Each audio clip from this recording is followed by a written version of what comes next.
நம்ம சேனலை பார்க்க வரைக்கும் நண்பர்களே, சிவாஜி கிளாசிக்ஸ் எனும் புதிய நிகழ்ச்சிக்கு உங்களை அன்போடு நான் வரவேற்கிறேன்.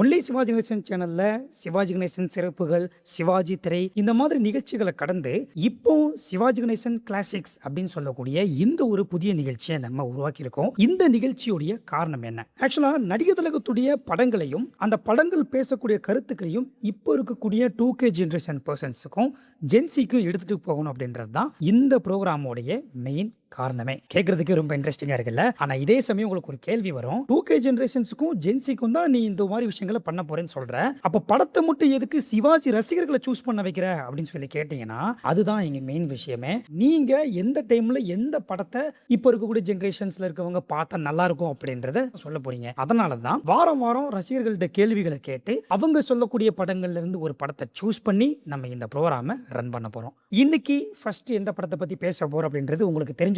நான் வந்து போஸ்ட் மூலமா அனௌன்ஸ் பண்ணிட்டேன்.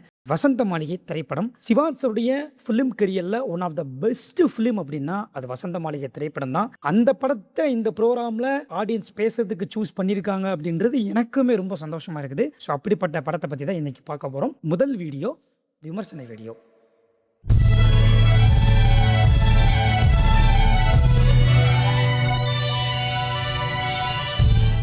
நம்ம எந்த படத்தை விமர்சனம் பண்ணாலும் அந்த படத்தை பற்றியான சில டீட்டெயில்ஸ் மக்களுக்கு கண்டிப்பாக தெரிஞ்சுக்கணும். அதனால் நான் என்ன பண்ண போகிறேன் அப்படின்னா, ஃபஸ்ட்டு வசந்த மாளிகை படத்தை பற்றி ஒரு சின்ன டீட்டெயில்ஸ் மட்டும் நான் சொல்லிக்கிறேன். இந்த படத்தை டைரக்ஷன் பண்ணது யார் அப்படின்னா KS பிரகாஷ் ராவ். பிரேம் நகர் அப்படின்னு சொல்லக்கூடிய ஒரு தெலுங்கு படத்துடைய தழுவல் தான் இந்த படம். இந்த படத்தில் சிவாஜ் சார், வாணிஸ்ரீ, VK ராமசாமி, நாகேஷ் அப்படின்னு சொல்லி மிகப்பெரிய நடிகர்கள்லாம் நடிச்சிருப்பாங்க. அண்ட் இந்த படத்துக்கு மியூசிக் பண்ணவர் KV மகாதேவன். இந்த மூவி செப்டம்பர் 29 1972 ரிலீஸ் ஆயிருக்கு. இப்போ படத்துடைய கதையை பத்தி பார்க்கலாம். படத்துடைய ஸ்டோரி ரொம்ப சிம்பிள் தாங்க. நம்ம ஹீரோ ஒரு பெரிய வீட்டு குடும்பத்துடைய பையனா இருப்பாரு. இந்த மாதிரி ஒரு பணக்கார வீட்டு குடும்பத்துடைய பையனா இருந்தா அந்த பையன் எப்படி இருப்பான்? பயங்கரமா சரக்கு அடிப்பான், பொண்ணுங்களோட பயங்கரமா சுத்திக்கிட்டு இருப்பான், இந்த மாதிரி தான் வேலை பண்ணிட்டு இருப்பான். ஸோ அதே மாதிரி தான் நம்ம ஹீரோ இருக்கிறாரு. அப்படிப்பட்ட ஒருத்தருடைய லைஃப்ல நம்ம ஹீரோயின் என்ட்ரி கொடுக்குறாங்க. அவங்க நம்ம ஹீரோ வந்து இந்த மாதிரி குடிச்சுக்கிட்டே இருக்காருல்ல, அவரை வந்து குடியிலிருந்து மீட்டெடுத்து வெளியே கொண்டு வராங்க. இப்போ மீட்டெடுத்து அவங்க வெளியே கொண்டு வரும்போது 2 பேருக்குள்ள காதல் வருது, காதலிக்கிறாங்க. ஆனால் ஒரு சின்ன மிஸ் அண்டர்ஸ்டாண்டிங் காரணமாக 2 பேரும் பிரிஞ்சிடுறாங்க. அதுக்கப்புறம் ஒன்று சேர்ந்தாங்களா இல்லையா அப்படின்றது தான் வந்து காரணமாக இருக்கும். அந்த மிஸ் அண்டர்ஸ்டாண்டிங் என்ன அப்படின்னு சொல்லி கேட்டிங்கன்னா, நான் அதை சொல்லிட்டேன் அப்படின்னா படம் வந்து ஃபெயிலியர் ஆகிடும். ஸோ அதனால் நான் அதை சொல்ல விரும்பலை. அந்த மிஸ் அண்டர்ஸ்டாண்டிங் தான் படத்துடைய கோர் லைனே. ஓகேவா? இவ்வளவுதான் படத்துடைய ஸ்டோரி. இப்போ இருக்கக்கூடிய 2K ஜெனரேஷன்ஸ் கூட இப்போ நம்ம ஒப்பிட்டு பார்க்கலாம். இப்போ இருக்கக்கூடிய காதல் எப்படி இருக்கு அப்படின்றது நீங்க உங்களோட பையன் பேரனை பார்த்தீங்கன்னா நல்லாவே தெரியும். அந்த காதல்ல ஒரு மிஸ் அண்டர்ஸ்டாண்டிங் வந்துச்சு அப்படின்னா அது வேற மாதிரி இருக்கும். ஆனா அதே மாதிரி மிஸ் அண்டர்ஸ்டாண்டிங் தான் இந்த படத்துல இருக்கக்கூடிய கதாநாயகனுக்கும் கதாநாயகிக்கும் நடைபெறுதான்னு கேட்டீங்க அப்படின்னா அதுதான் இல்லை. கொஞ்சம் டிஃப்ரெண்டான மிஸ் அண்டர்ஸ்டாண்டிங். நீங்க யாருமே வந்து எதிர்பார்க்கவே மாட்டீங்க. ஏன்னா இப்போ வெறுமனே ஒரு மிஸ் அண்டர்ஸ்டாண்டிங் நார்மலாக வச்சுட்டோம் அப்படின்னா அது ரொம்ப லாஜிக் மிஸ்டேக்காக போயிடும் அப்படின்றதுக்காக ஆடியன்ஸை வந்து நம்ப வைக்கணுன்ட்டு இவங்க இந்த மாதிரி யோசித்து ஒரு பக்கமான மிஸ் அண்டர்ஸ்டாண்டிங்கை ஃபிக்ஸ் பண்ணியிருப்பாங்க.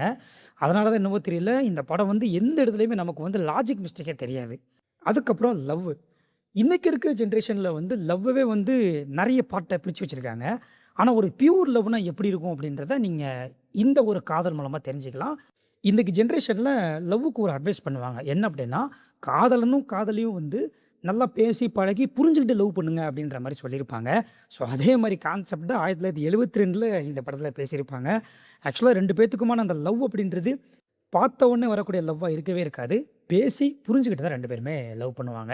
அதுக்கப்புறம் ட்ரஸ்ட்டை பற்றி பார்க்கும்போது எவ்ரி சிச்சுவேஷன்ஸ் நிறைய படத்தில் வந்து சிக்கல்கள் வருது.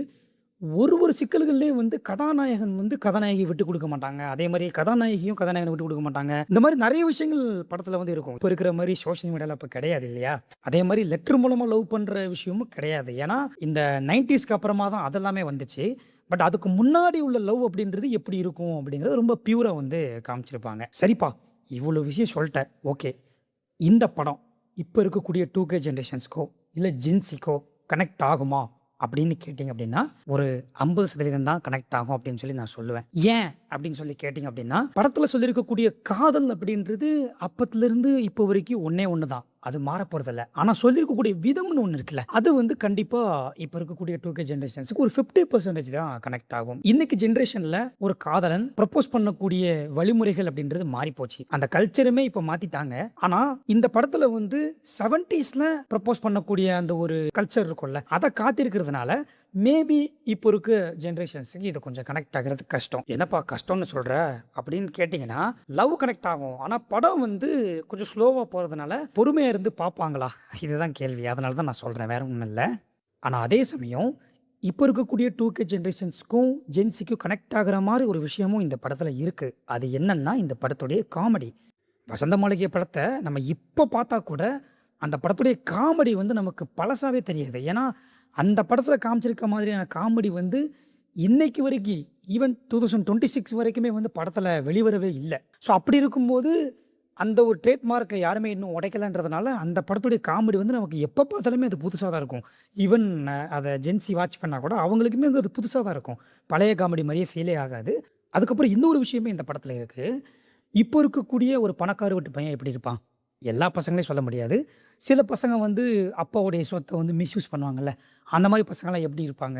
எப்ப பார்த்தாலும் பாருக்கு போவாங்க, பொண்ணுங்களோட ஊர் சுத்துவாங்க. இதெல்லாமே வந்து இப்போ ரொம்ப காமனான விஷயம் தானே. இதே மாரி ஒரு விஷயம் தான் இந்த படத்துலயுமே இருக்கும்.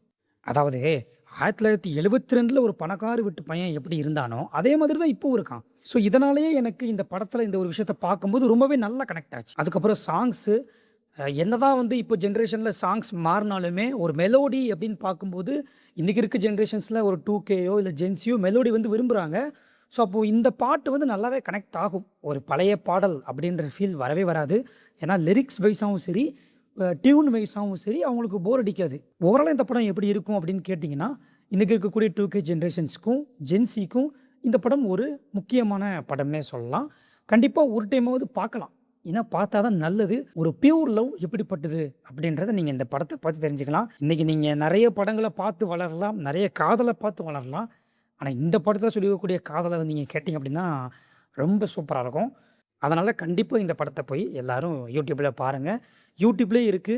டிஜிட்டலா படத்த வந்து ரீமேக்ஸ் பண்ணிட்டாங்க. ஒரு நல்ல ஒரு ஆடியோ குவாலிட்டில, நல்ல ஒரு 4K ரெசல்யூஷன்ல இந்த படம் இருக்குது. சரிங்க, இந்த படத்த பத்தி நீங்க டெக்னிக்கலா எதுவுமே சொல்லலையே அப்படின்னு சொல்லி எல்லாருமே கேட்பீங்க. ஆக்சுவலா டெக்னிக்கலா சொல்றதுக்காக தான் அடுத்த வீடியோ உங்கள தேடி வரப்போகுது. அதாவது வசந்த மாளிகை திரைப்படத்துடைய டீகோட் வீடியோ. அதுல நான் படம் பார்க்கும்போது நீங்கள் கவனிக்காத சில விஷயங்கள நான் கவனிச்சிருக்கேன். அத வந்து அடுத்த வீடியோல நான் கண்டிப்பா போஸ்ட் பண்றேன். எல்லாருமே வந்துட்டு அதுல படத்துடைய டெக்னிக்கல் பத்தியும், டீகோட் பத்தியும் தெரிஞ்சுக்கோங்க. ஓகேவா? ஸோ அதனால சப்ஸ்கிரைப் பண்ணாம இருந்தீங்க அப்படின்னா, கண்டிப்பா நம்ம சேனல சப்ஸ்கிரைப் பண்ணி வச்சுக்கோங்க. இது சிவாஜி கிளாசிக்ஸ்ல ஃபர்ஸ்ட்டு வீடியோ. ஸோ இதுக்கடுத்து நெறைய சிவாஜியோடைய படங்கள நம்ம வந்து ரிவ்யூ பண்ணி போடப்போறோம். அதனால கண்டிப்பா இந்த சேனல சப்ஸ்கிரைப் பண்ணி வச்சுட்டு ஃபாலோ பண்ணிக்கோங்க. ரொம்ப இன்ட்ரஸ்டிங்கான வீடியோஸ்லாம் வரப்போகுது. ஓகே. இந்த ஒரு வீடியோவ நெறைய பேருக்கு ஷேர் பண்ணுங்க, லைக் பண்ணுங்க. ஒன்லி சிவாஜி கணேசன் சேனல சப்ஸ்கிரைப் பண்ணுங்க. இந்த விமர்சனம் பற்றியான உங்களுடைய கருத்துக்களையும் கமெண்ட்ல சொல்லுங்க. அடுத்த வீடியோல மீண்டும் சந்திக்கிறேன். நன்றி.